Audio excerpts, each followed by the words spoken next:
y empezaron a aparecer anormalidades que no correspondían con los paradigmas que se habían establecido en ese momento por Pasteur y demás. Y este caballero que está acá, Adolf Mayer, fue el que empezó a descubrir que algo extraño existía y que no se podía explicar con la meteorología básica. Y este artilugio, que es el filtro Chamberlain, que digamos desarrolló Pasteur, fue el que ya empezó a establecer una diferencia entre las bacterias y los virus. Todo empezó con un virus de plantas, el virus del mosaico del tabaco, en que justamente este caballero, Adolf Mayer, en 1886 identificó la presencia del agente infeccioso en el virus del mosaico del tabaco, en el cual existía una enfermedad infecciosa que provocaba lesiones en la hoja, ¿ya? Y que se podía reproducir en el sentido de que cumplía con los postulados de Koch. Los 4 postulados de Koch que en ese momento se habían establecido para las bacterias, ya que básicamente es a partir de un individuo enfermo. Ahora sabemos que no necesariamente tiene que estar enfermo. Que un individuo enfermo, por lo tanto infectado, podía, si se extraía la gente, reproducirlo en individuos. ¿Ya? Y para eso entonces el esquema experimental clásico consistía en este caso a partir de la hoja de tabaco enferma con las lesiones características obtener un lisado celular y posteriormente inocularlo y reproducir la enfermedad en un individuo sano. Eso lo hizo Mayer, en este caso, él no lo sabía, pero en este caso una enfermedad viral. Y por lo tanto estableció los postulados y se dio cuenta que no cumplía con los nuevos postulados y por lo tanto, bueno, esto obviamente lo llevó a confusión y a no poder establecer que se trataba de un agente infeccioso.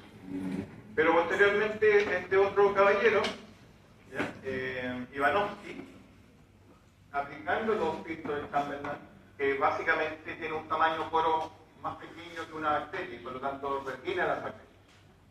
¿Ya? Entonces lo habitual es que era al generar un filtrado, las bacterias quedaban fuera del eluido y por lo tanto no era un agente bacteriano. Y bueno, ahí el Ivanovsky pudo establecer que había algo diferente, ya que al hacer pasar este extracto infeccioso no era capaz de infectar una planta sana, ¿ya? Cosa que todas las bacterias no podían hacerlo y en este caso el eluido que pasaba a través de este filtro mantenía la capacidad infecciosa, ¿ya? Y por eso este caballero que está acá, Beijering, lo llamó como un fluido vivo contagioso, porque él asumió que no era un corpúsculo, ya como era la bacteria que se pueden ver con microscopía óptica y todo fácilmente identificar, y por lo tanto esto era un fluido vivo contagioso, ¿ya? Y posteriormente a este fluido vivo contagioso lo bautizó como virus, ¿ya? Que se deriva del latín y que significa líquido viscoso o benigno.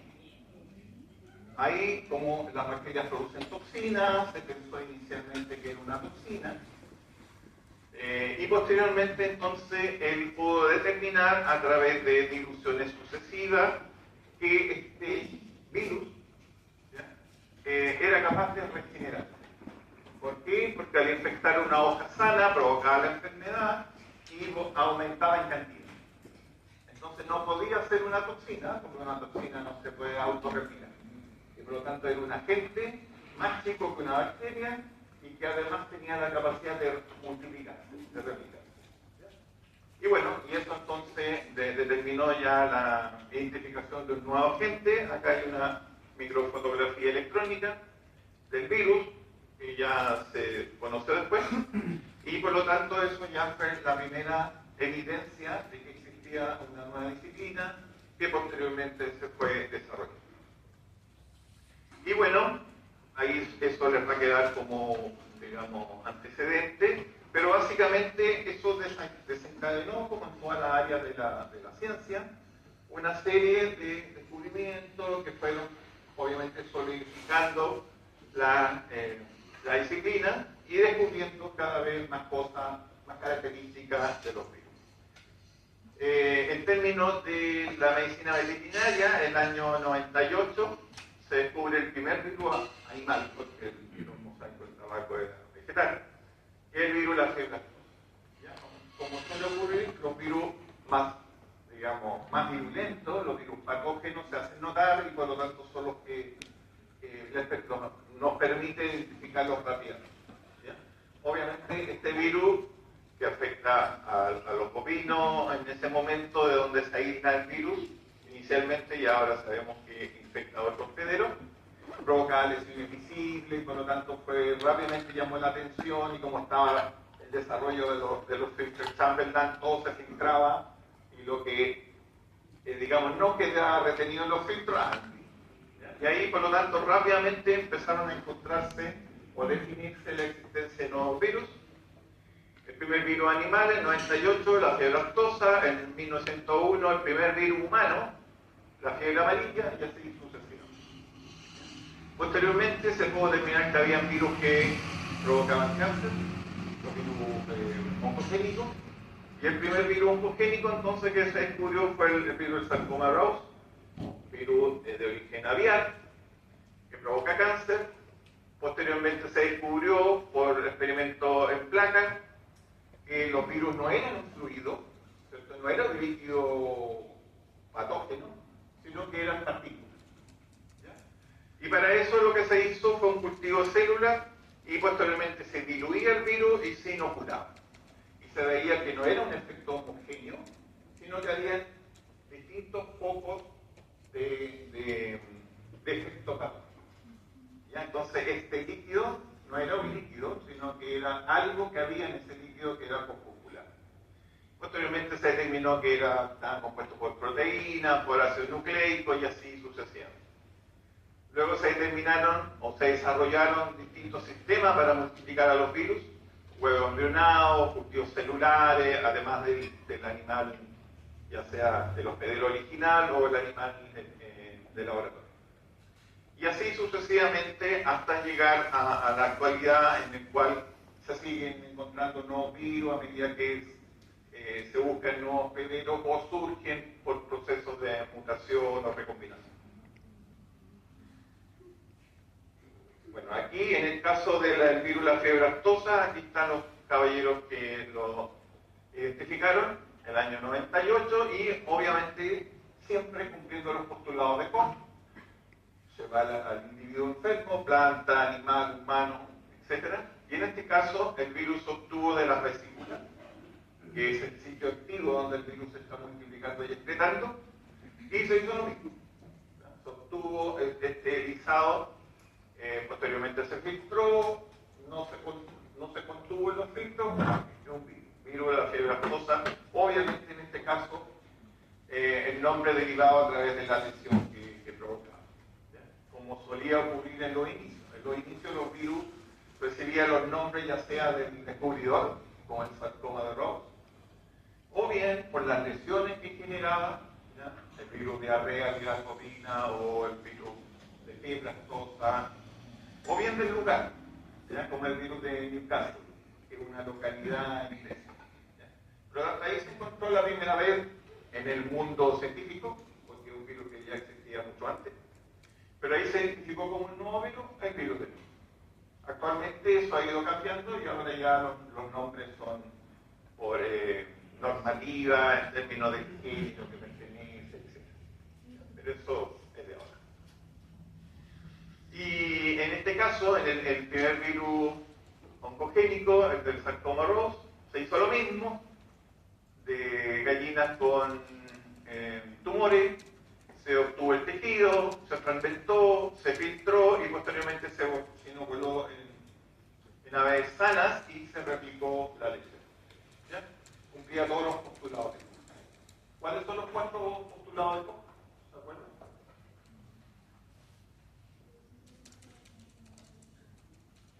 ¿Cómo? Ya, se obtiene desde el individuo enfermo, luego se puede obtener puro en el cultivo, al inocular en el individuo se replica la enfermedad, y el cuarto,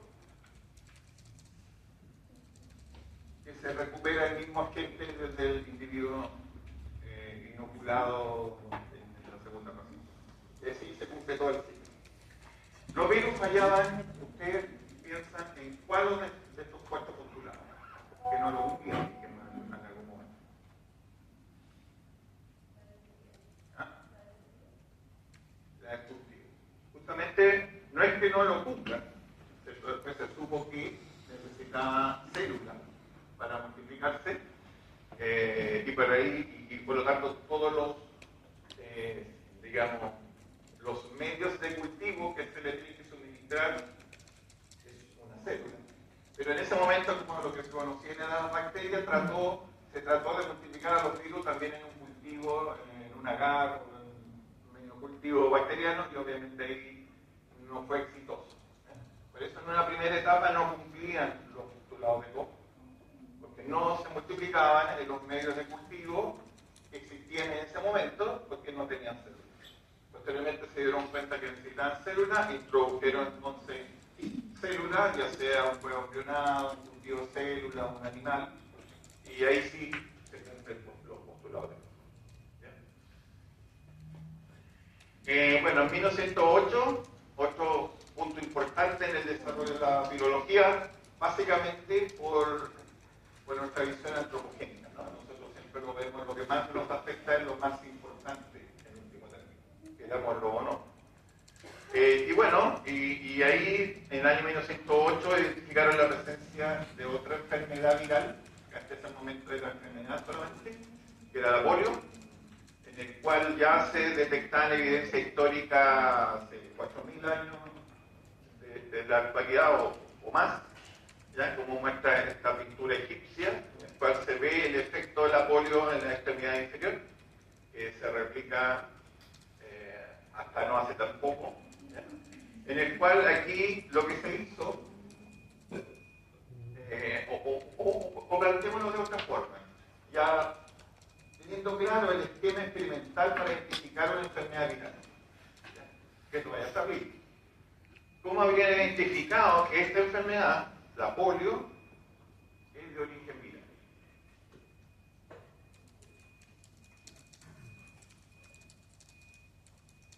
Suena medio técnico así si uno lo empieza a formular, ¿no?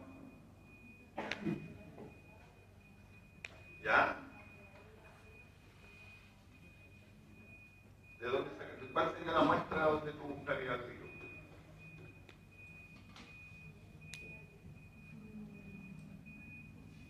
¿Dónde se multiplica el virus de la polio? Sistema nervioso. ¿Ya? Entonces, si hubiera buscado el cielo, en deposiciones, qué sé yo, no hay nada. ¿Ya? Entonces, lo que hizo este grupo de investigadores fue tomar, bueno, en ese tiempo era una enfermedad muy común y la gente se moría por ello. ¿Ya? Entonces, lo que solamente explicó, entonces, lo que hizo este grupo de investigadores fue tomar médula espinal de un niño que había fallecido por polio y luego desarrollaron el mismo procedimiento en el sentido de obtener ese tejido blanco del virus, lo lisaron para liberar al virus de las células y posteriormente, claro, la alternativa es inocular a los humanos, pero éticamente es todo imposible. Y lo que hicieron fue inocular una alternativa, que un animal experimental cercano a los pederos largas. Y por eso está de personas. Entonces, en ese momento lo que hicieron fue inocular monos y replicaron la enfermedad. En este caso, para tranquilidad de ustedes, no es un monito que va a ser inoculado con el virus para replicar la enfermedad, sino que este es el señor Staley, Nolan Steiner y Popper, sino que el que desarrolló la vacuna contra la polio. Entonces, una vez que aislaron a la gente, identificaron que era un virus, posteriormente entonces lo ocuparon como un antígeno para generar las vacunas contra la polio, que resultaron, como usted ya sabe, muy exitosas. Y por lo tanto, lo que aquí está mostrando fueron simios que fueron vacunados con la vacuna desarrollada y que fueron protegidos contra la enfermedad. Y por lo tanto, eso permitió la vacunación masiva y prácticamente la erradicación de la enfermedad, mientras se mantenga la estrategia de vacunar. ¿Ya? Porque en los orígenes, a ver, no sé si acá, en los orígenes de la biología, por ejemplo, en 1796, 1885, ya Pasteur y Jenner habían desarrollado vacunas contra las dos enfermedades virales que eran importantes en la época, la viruela, Jenner, y la rabia, Pasteur, que son, ahora sabemos, enfermedades virales. Ellos habían desarrollado ya las vacunas contra estas dos enfermedades, pero no sabían que era un virus. ¿Ya? Por eso no los nombré y parto por mayo. ¿Ya? Porque ellos desarrollaron vacunas exitosas, sin embargo nunca supieron en ese momento, solamente sabían que era una enfermedad infecciosa. ¿Ya? Y por lo tanto asumían que si vacunaban se iban a proteger y justamente funcionó. Pero en ese momento no sabían que eran virus. Después supieron. Pero bueno, funcionó.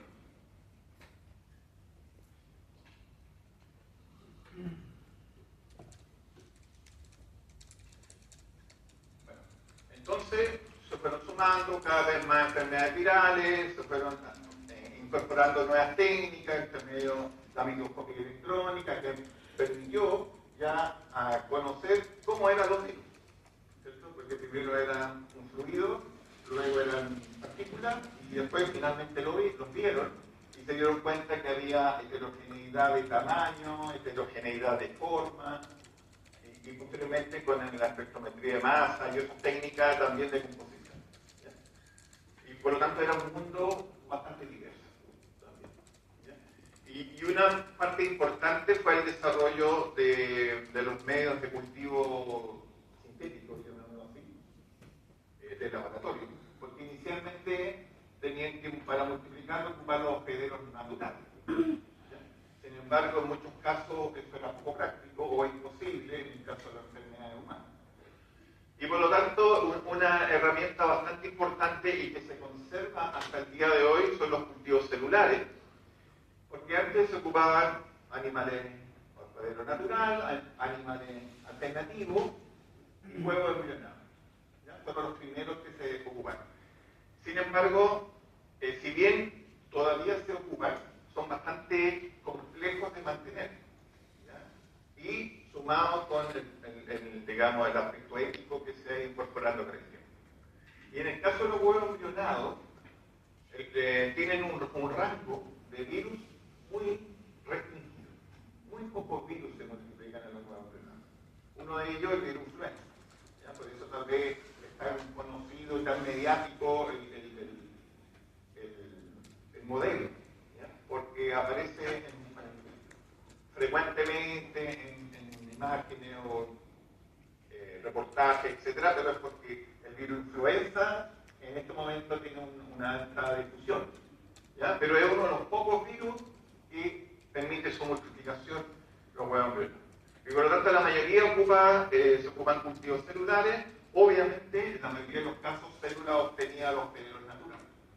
Y así se dispone una gran diversidad de cultivos celulares y prácticamente todos los laboratorios de biología disponen de esta herramienta. Bueno, ahí le valió el premio Nobel a estos caballeros en sueco, en los años 50. Ahora, el impacto de las enfermedades virales en la sociedad moderna, en la sociedad actual, sigue siendo importante, y yo diría crecientemente importante, porque a posterioridad de la identificación de estos agentes, ya sean bacterianos, otros parásitos, porque los virus desarrollado una serie de estrategias, ¿cierto?, para combatir estas enfermedades. Y bueno, en el ámbito de la bacteriología, los antibióticos resultaron una herramienta fundamental que logró contener de manera importante, asociado con la estrategia vacunal, la enfermedad bacteriana, que bueno, se ha complicado por la resistencia a antibióticos, pero hay una herramienta bastante eficiente. En el caso de las enfermedades virales, esto es bastante precario, porque si bien existen el equivalente, los antivirales, son bastante poco eficientes para contener la infección viral. ¿Ya? ¿Por qué ustedes creen que no se replica con los antivirales el efecto tan positivo o eficiente de los antibióticos?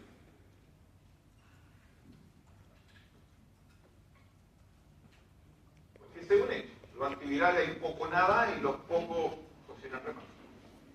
Salvo tal vez en el caso de inmunodeficiencia humana. ¿Ya? Claro, un aspecto es que los virus mutan mucho y por lo tanto evaden la acción del antiviral mutante. Ese es un aspecto. Y los otros aspectos, tal vez el más importante,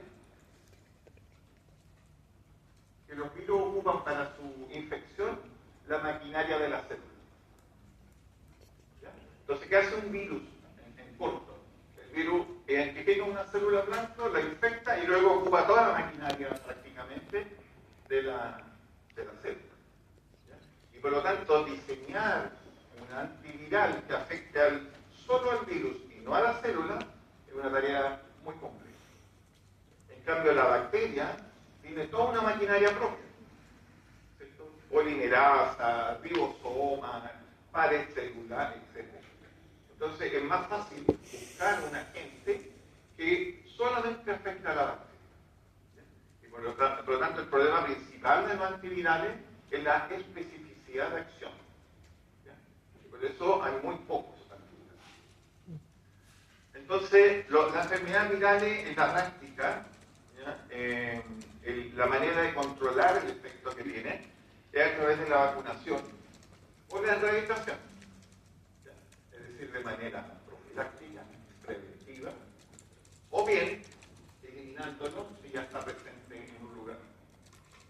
Y por eso es que el clásico de esa mirada de una enfermedad exótica, todos los individuos infectados se eliminan en el mundo animal, obviamente. Se eliminan, porque claro, es la forma, entre comillas, más sencilla de eliminar el problema.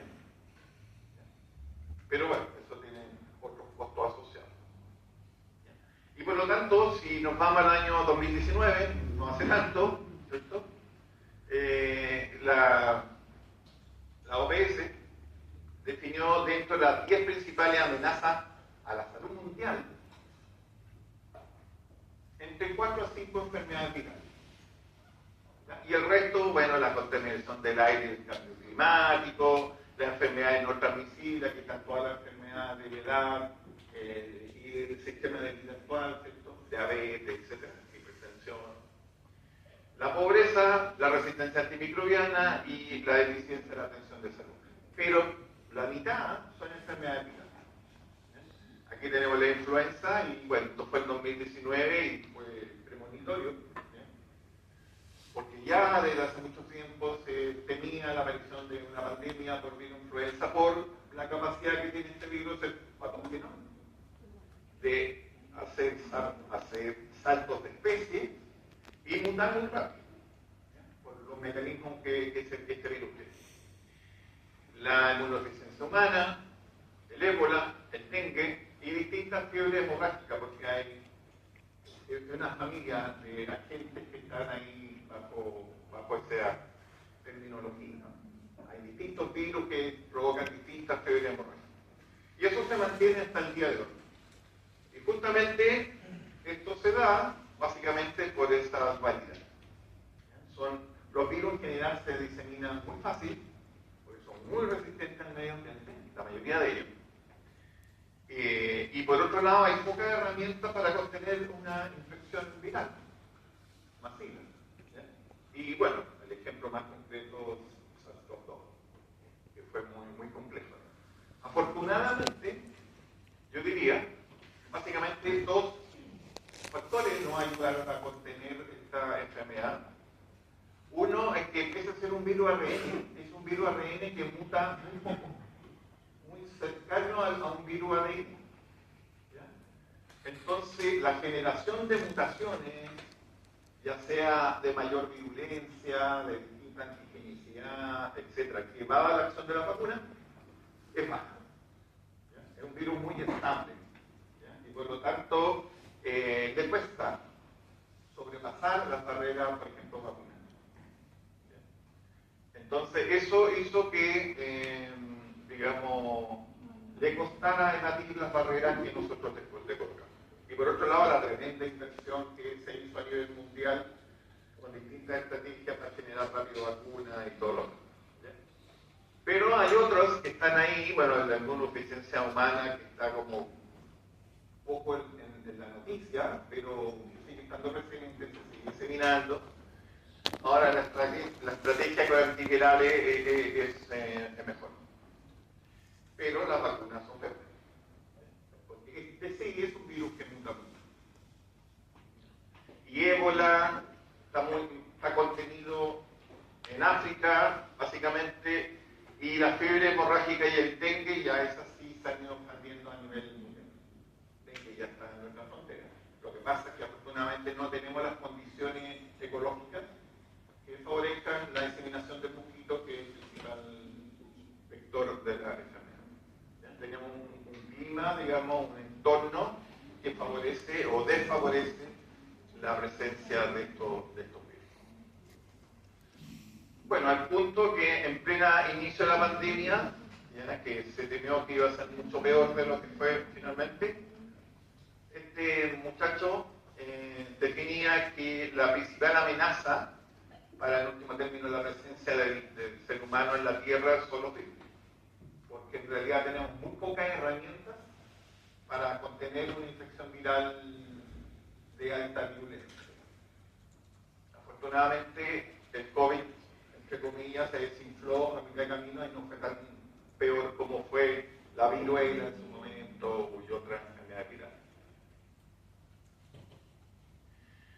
Y si lo analizamos históricamente, ya en las pandemias, en la historia de la humanidad, bueno, aquí en esta figura se muestran en términos de efecto de la infección, de la enfermedad en la humanidad. ¿Ya? Porque obviamente va a depender que estemos utilizando como parámetro para medir la gravedad de la enfermedad. En este caso es la cantidad de muertes. En miles o millones de personas, dependiendo cuál fuera el caso. Y aquí vemos que desde la antigüedad hasta ahora, con cierta periodicidad, aparecen enfermedades infecciosas que provocan un gran efecto en la población humana. Y esto ya ocurre ya en el inicio de nuestra escala moderna. Antes de Cristo fue Cristo. Bueno, básicamente esto empieza en la cercanía del cambio de medición. Ya en los primeros años de nuestra época, 100 o 150 años después de Cristo, hasta la actualidad. Bueno, básicamente porque de aquí para atrás no hay muchos registros históricos. Por una parte. Y por otra parte, ¿qué creen ustedes que ha ido provocando aparentemente mayor aparición o esta aparición con mayor frecuencia de pandemias más devastadoras? Exacto. Cada vez hay más población y cada vez hay más interconexión. Y por lo tanto, por ejemplo, las primeras pandemias importantes fueron en la época del Imperio Romano, que justamente coincidió con la incursión del Imperio Romano en sectores en los cuales no había incursionado anteriormente. Entonces, eso llevó a la introducción de un agente en una población totalmente susceptible porque nunca había tenido contacto, y ese agente adicionalmente era un agente patógeno de alta virulencia y como consecuencia la alta mortalidad. Y eso no ha cambiado hasta ahora. Ahora sí, esta, digamos, identificación cronológica la pasamos en términos de impacto en la población humana. ¿Ya? La peste negra es la más impactante o la más importante en la historia de la humanidad con registro histórico, ¿ya? Que es una enfermedad de origen bacteriano. ¿Ya? Y las enfermedades virales entonces aparecen acá,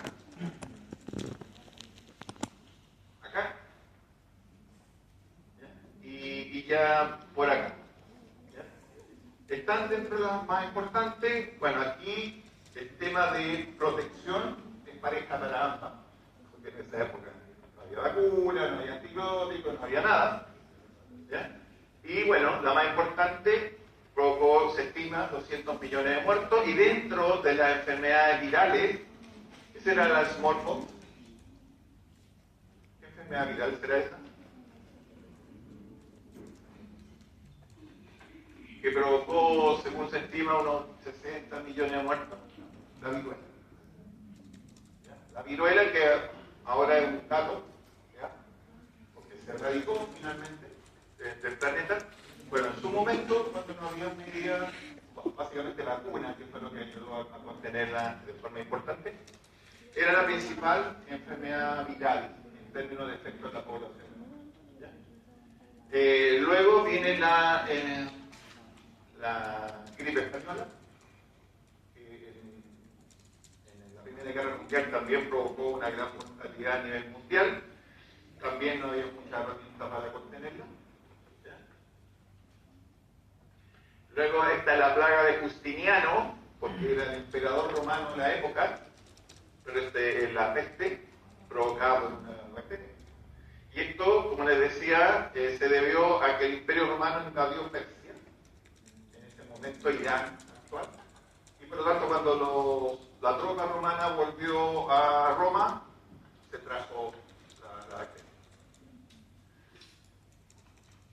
Y acá también la plaga antonina, que fue también en este caso no está muy claro si fue viruela o sarampión, pero más apunta a viruela. Bueno, hasta la actualidad, el HIV que sigue, no tiene mucha publicidad, pero en términos de impacto en la población humana es bastante importante. Bueno, la importancia actual de la virología es, obviamente, generar medidas de control o de prevención contra las enfermedades virales que siguen actuando. ¿Ya? Y en este ámbito, una de las estrategias es conocer, generar herramientas que nos permiten conocer la naturaleza o las características de los virus que actualmente andan circulando. De tal manera de, idealmente, prevenir o identificar tempranamente la presencia de nuevos virus o virus de mayor virulencia en los distintos, digamos, sistemas animales o sistemas biológicos que infectan. ¿Ya? Por ejemplo, y solamente para ilustrarlo, utilizando la epidemiología molecular, que básicamente es estudiar el genoma del virus a partir de una muestra de un individuo infectado dentro de su más amplia gama. Como ya sabemos, los virus infectan desde bacterias, plantas, animales, y el animal se supone superior, ser humano. Entonces, el virus puede estar presente en cualquier sistema biológico donde hay células, ¿ya? Hasta aquellos que tienen una célula, no son las partes. En este caso es influenza equina, que el año 2018 hubo una serie de brotes en Sudamérica y también a nivel mundial, también en Chile, pero también en Argentina, en Uruguay y en Colombia. Y bueno, sí, primero método diagnóstico, ¿cierto? Desarrollar eficientes métodos diagnósticos para detectar el agente biológico de la enfermedad viral.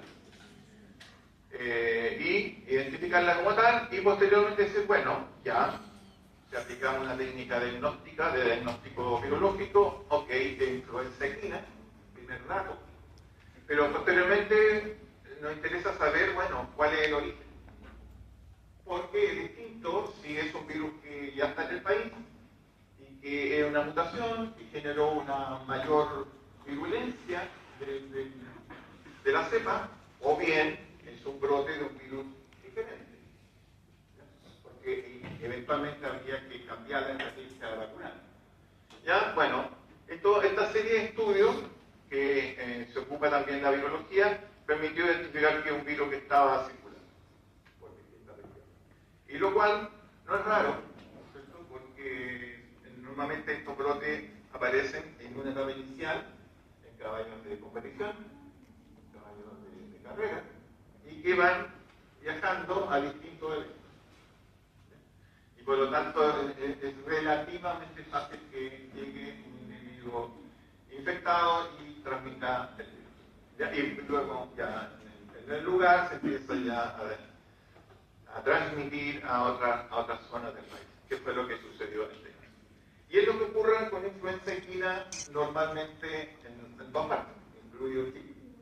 Entonces siempre se está vacunando, pero cada cierto tiempo aparece un nuevo brote por alguna característica particular del virus que está circulando, que probablemente porque bajó la estrategia vacunal o porque genera una nueva mutación que puede evadir mejor la respuesta inmune, aparece un aumento en el número de casos. La otra estrategia o uso importante de las distintas herramientas en la virología es la generación de nuevas o mejores vacunas. Y por eso se están desarrollando cada vez más sistemas, más estrategias o nuevas estrategias vacunales, como fue en su momento la vacuna que protegía contra la viruela, bueno, era el efecto en ese momento que generaba la viruela humana. Recuerden, estaba también la viruela bovina, que fue la primera cepa vacunal contra la viruela, y por lo tanto era una enfermedad bastante importante y que además, como vimos en el caso anterior, también provocaba una alta mortalidad. Y el ejemplo más reciente, excepto, fue el desarrollo exitoso de una vacuna contra COVID-19, que con dudas o variaciones entre las distintas estrategias vacunales, en términos generales protegió o protege muy bien contra la enfermedad. La otra uso importante de la virología es el conocimiento de su uso como una herramienta de estudio de la biología celular. Ahí se están generando constantemente nuevas estrategias moleculares, tal manera de conocer cómo funcionan distintas enzimas o distintos ciclos biológicos, de tal manera de que eso permite adicionalmente al daño que provoca un virus patógeno, no todos los virus son patógenos, conocer o usarla como herramienta de estudio de la biología de los distintos organismos. Y dentro de las aplicaciones benéficas para la humanidad, bueno, obviamente está el desarrollo de vacunas, generando vacunas de cepas inactivadas o de cepas atenuadas, es decir, para eso uno va a generar una vacuna inactivada. Bueno, hay que multiplicar el virus en alta cantidad, pero hay que tener sistemas de multiplicación, posteriormente inactivarlo, es decir, que pierdan su capacidad infecciosa y posteriormente formular vacunas cuya gran ventaja es la seguridad. Y el otro área con los virus como tales, como partículas virales, son las vacunas atenuadas, en el cual a través de distintas estrategias lo que se busca es idealmente eliminar la patogenicidad del virus. ¿Ya? Y eso hay distintas estrategias, generando mutaciones específicas o eliminando un gen importante para el virus. ¿Ya? Hay distintas estrategias experimentales, pero lo último también no es generar un virus apatógeno, ¿ya? Que no provoque la enfermedad, o que la provoque pero muy tenue. Y para eso, obviamente, hay que utilizar herramientas experimentales que están en el ámbito de la biología. Y otra herramienta de más, digamos, reciente desarrollo son los vectores virales, es decir, ocupar a un virus que es apatógeno o débilmente patógeno por último, como un vector, es decir, como un transporte de algunas proteínas que van a cumplir un efecto en el individuo en el cual este virus se va a introducir. Lo más claro es ocupar un vector viral como vacuna. O sea, un vector apatógeno como el virus, por ejemplo, bacterias, que se introduce dentro del genoma de ese virus el gen de una proteína importante para generar inmunidad contra un virus patógeno. ¿Ya? Y en este caso, por ejemplo, lo que se hace es generar en este esquema una vacuna contra SARS-CoV-2, en el cual se introduce en el genoma de este virus, un adenovirus, se introduce el gen de SARS-CoV-2 que codifica para la proteína Spike, que es la proteína de superficie que contiene la mayor parte de los antígenos protegidos. Y por lo tanto, después se inocula este adenovirus, que es inocuo, en el individuo, va a infectar, se va a multiplicar, y dentro de sus proteínas también va a expresar la proteína Spike de SARS-CoV-2, y obviamente eso va a generar la reacción del sistema inmune, generando una respuesta inmune contra la proteína Spike. Y de esa manera estamos generando una respuesta inmune protectiva contra un virus que nunca ingresó a ese individuo. Solamente una proteína a través de un vector viral. Y obviamente ahí hay toda un área de desarrollo en términos generales, diversos vectores virales para distintas proteínas.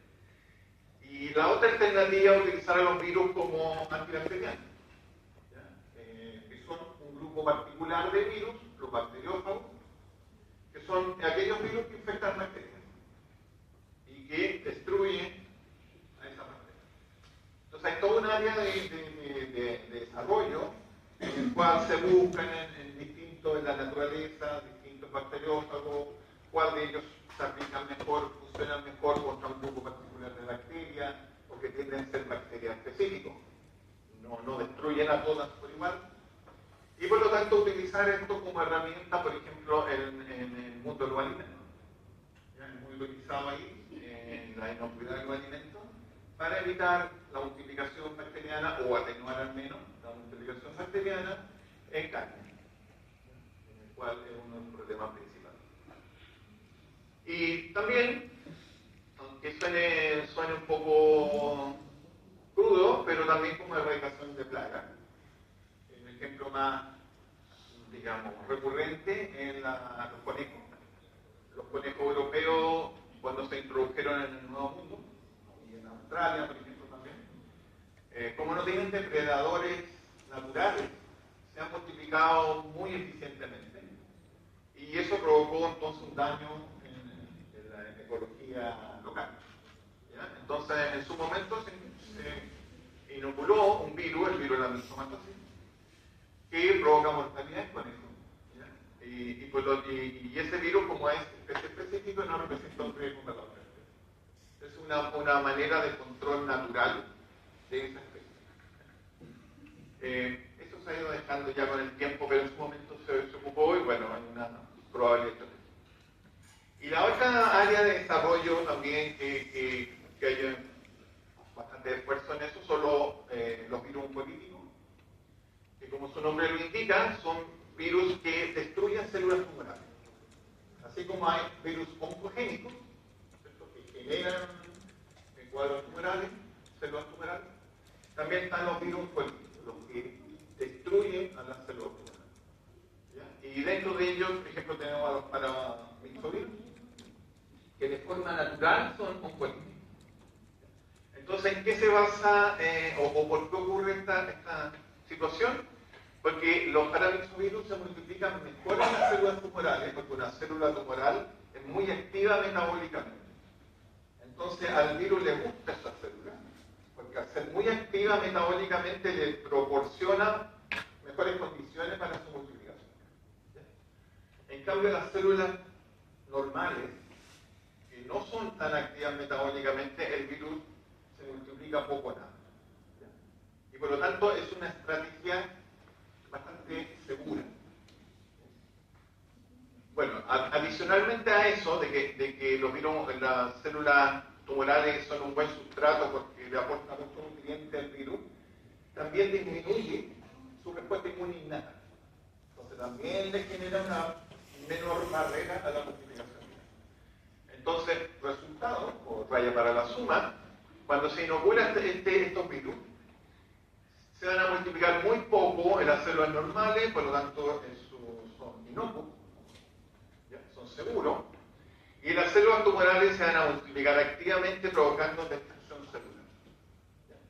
Por lo tanto, también es un área de la virología que uno busca en revistas científicas de gran desarrollo, de tal manera de buscar nuevas cepas con mayor potencial oncolítico, más segura, con mayor rango de hospedero, de tal manera que puedan afectar los distintos tipos de tumores. También una aplicación que se busca optimizar de tal manera de ocuparla como una herramienta terapéutica, digamos, amplia.